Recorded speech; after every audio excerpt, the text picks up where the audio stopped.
Ce que j'apprécie le plus, c'est quand j'ai mes héros préférés qui viennent de deux univers différents, de deux maisons d'édition, de deux maisons de publication différentes. Ces héros en question décident de collaborer pour un jeu vidéo ou pour un comics, ce qu'on appelle un crossover. Et nous, justement, les fans de DC Comics et de Marvel, ce septembre, dans pas moins de 15 jours, 2 semaines, nous serons servis car DC Comics et Marvel vont de nouveau recommencer à collaborer ensemble. Le premier numéro sera Batman Deadpool. Bon, même si la cover elle est très belle, ça fait référence à Todd McFarlane qui est le papa de Spawn. Ça fait référence à sa cover Wolverine contre Hulk. Justement, cette cover avait été référencée dans le film Deadpool et Wolverine l'année dernière. Ça fait référence à ça, c'est très beau. Cependant, je suis un peu déçu car je voulais voir Deathstroke Deadpool. Pourquoi? Car l'original contre la copie, oui. Deathstroke, il est arrivé bien avant Deadpool, sauf que Deadpool, il a plus de popularité que Deathstroke. Moi, je suis né à la fin des années 90 et je pense que c'est à cette période-là même que DC Comics et Marvel ont collaboré ensemble pour la première fois. Quand j'avais vu les numéros, dans ma tête, c'était la folie. Je voyais mes héros préférés collaborer ensemble. Bon, j'ai vu ces numéros vers les années 2000 et je ne suis jamais arrivé à les avoir en main propre. Quand j'avais vu Batman et Spider-Man, Spider-Man et Superman, Superman et Captain America, et je devenais fou. Franchement, je devenais fou de voir mes héros préférés de DC Comics et de Marvel dans la même pièce. Et je pense que ce genre de référence, se référencer les uns les autres, de s'envoyer des pics les uns les autres entre DC Comics et Marvel,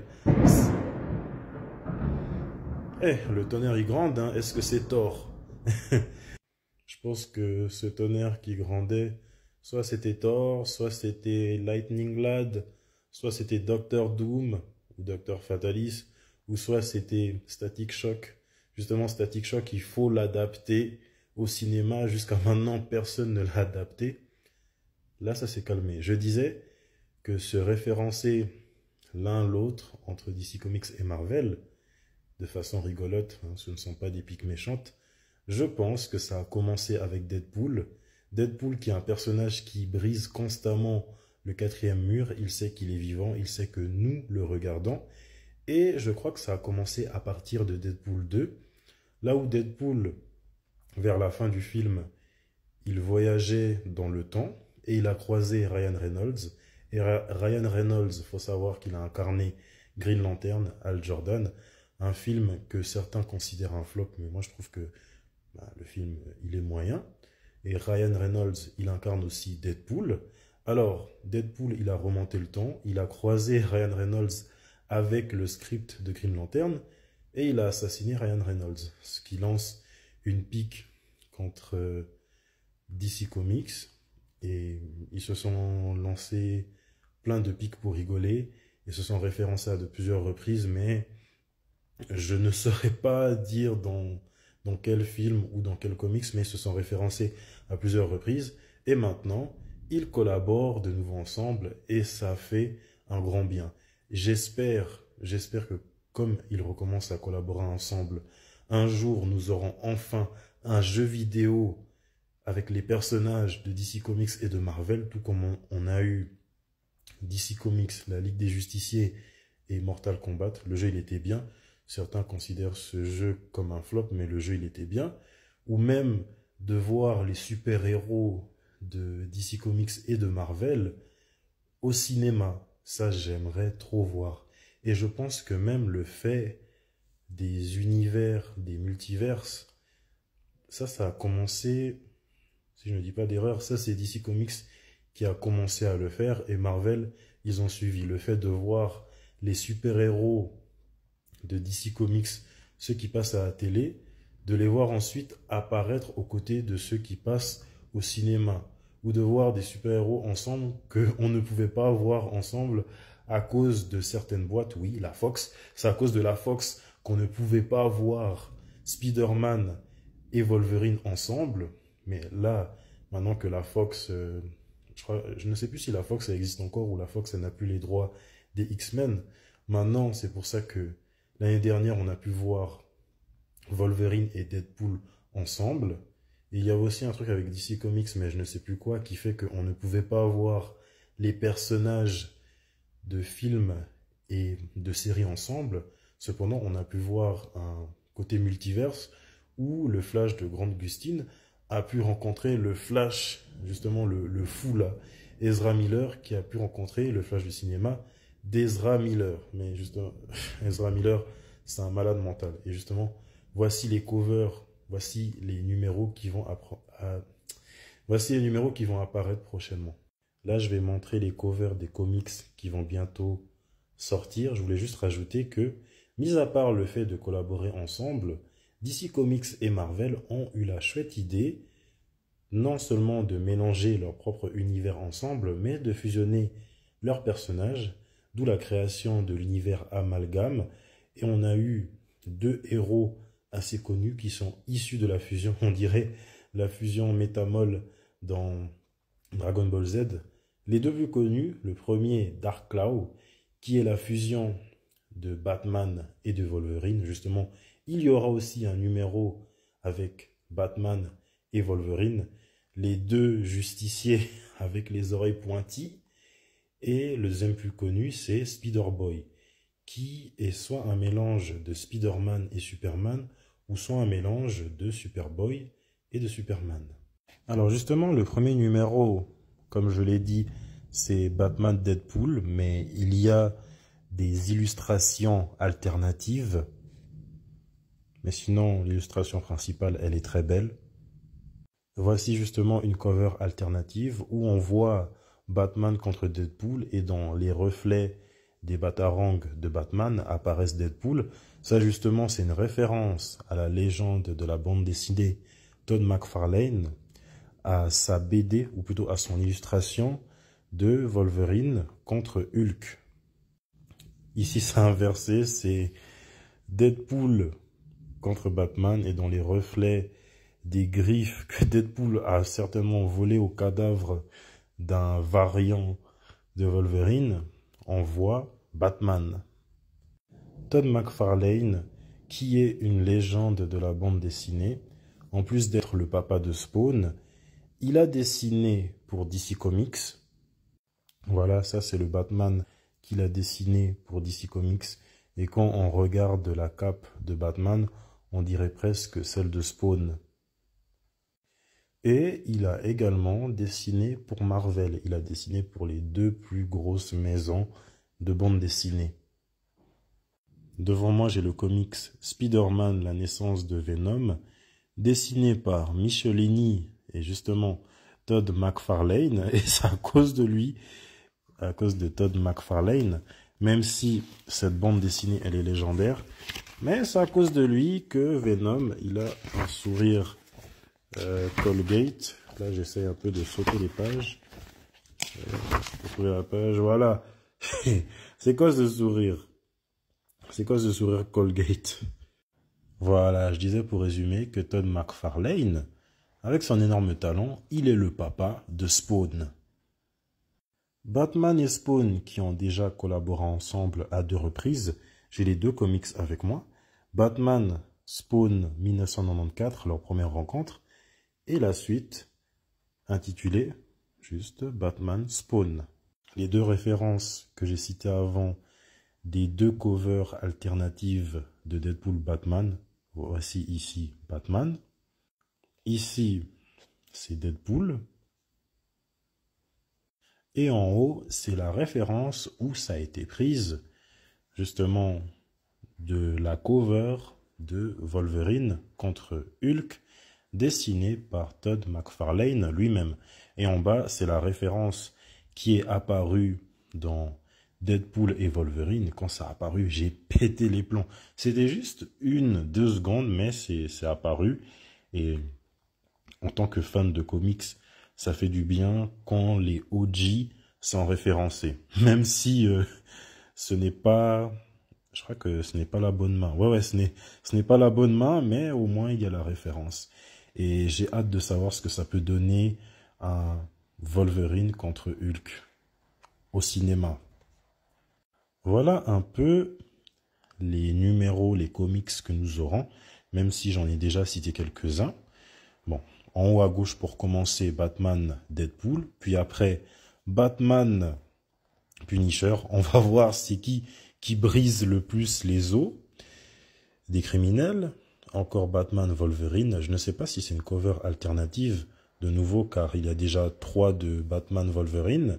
X23, Nightwing. On va voir c'est qui le meilleur apprenti. Et justement, quand on parle des apprentis, voici les formateurs, voici les sensei. J'en ai parlé avant de la fusion de Batman, Wolverine, qui donne Darkklaw. On aura Batman, Wolverine. Constantine, Doctor Strange. De nouveau, Batman, Deadpool.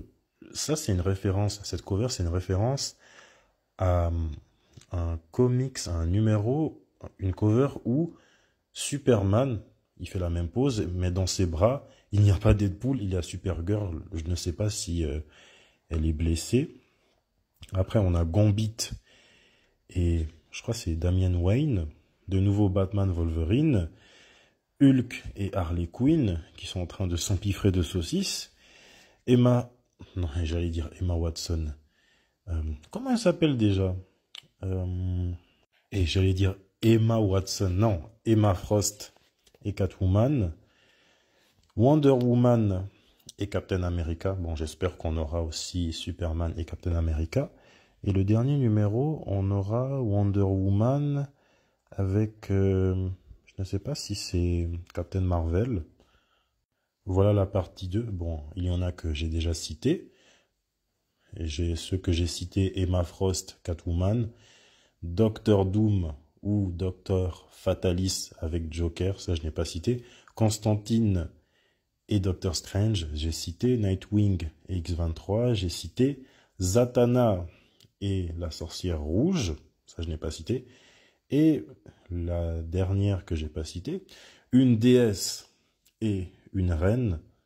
Non, les deux sont des déesses, il me semble. Il me semble que Storm, c'est une déesse, et puis Wonder Woman, c'est aussi une déesse. Enfin, les deux déesses ensemble, Wonder Woman et Storm. Ici, pour terminer, j'ai établi une liste de probables collaborations comics que nous pourrions avoir. J'espère que ça va arriver. J'ai établi une liste de 2 personnages qui se ressemblent un peu, ou ce sont des personnages qui ont été imités d'un personnage ou de plusieurs personnages, et ont été illustrés pour donner un personnage différent. Oui, parce que DC Comics et Marvel sont connus pour s'imiter l'un l'autre. Alors, Batman, Black Panther, on va voir qui fait mieux parler son argent, son porte-monnaie, Batman, Spider-Man. Ceux qui disent que Spider-Man peut se débrouiller dans Gotham, nous verrons bien. Nova, Green Lantern, j'aimerais bien voir ce que ça donne la Nova Corps aux côtés des Green Lantern. Deadpool, Deathstroke, l'imitation contre l'original, 2 mercenaires que je voudrais bien voir ensemble. L'un va beaucoup parler, l'autre sera silencieux. Lors de la rafale de balles de pistolet. Encore 2 autres mercenaires, mais qui ont été créés par la même personne. Deathstroke, Taskmaster, ils se ressemblent pas mal. En plus, au niveau du design, ils portent les deux les mêmes couleurs, basées sur le bleu et le orange. J'aimerais bien voir les 2 mercenaires ensemble. Mister Terrific, Black Panther, 2 noirs, 2 athlètes, 2 noirs, 2 athlètes qui sont très intelligents. Martian Manhunter, ou le limier martien en français est Vision.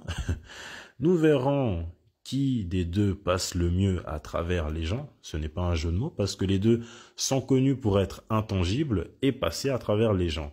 Lobo, Wolverine, 2 super-héros, enfin, Lobo ce n'est pas vraiment un super-héros, mais 2 personnages à l'instinct animal très féroce. Nous verrons qui a le meilleur facteur guérisseur, parce que ces 2-là, au niveau de la guérison, c'est en accéléré. Solomon Grundy, Hulk, une vraie bataille de titans. Il me semble que Hulk a été inspiré de Solomon Grundy.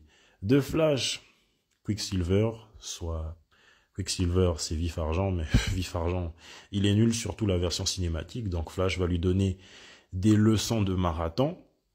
Superman, Captain America, qui vont faire régner la justice. Un que j'aimerais bien revoir, Superman, Spider-Man, tout comme Batman, Spider-Man. Catwoman, Black Cat. Pourquoi opposer deux bad bitches l'une contre l'autre quand nous pouvons avoir les deux ensemble? Les deux moulins à parole de DC Comics et Marvel, les perroquets, Guy Gardner, Deadpool, je sens qu'il y aura beaucoup d'insultes, Ogre, Angel, Ogre qui va donner des leçons de vol à Angel, car à chaque fois que Angel apparaît dans un film Marvel, bah, il est nul, et Trigan, Nightcrawler, je trouve que, ou Nightcrawler, soit Diablo en version française, je trouve que le mélange est homogène, deux personnages qui ont une apparence de diablotin, mais ils sont gentils, ce sont des héros.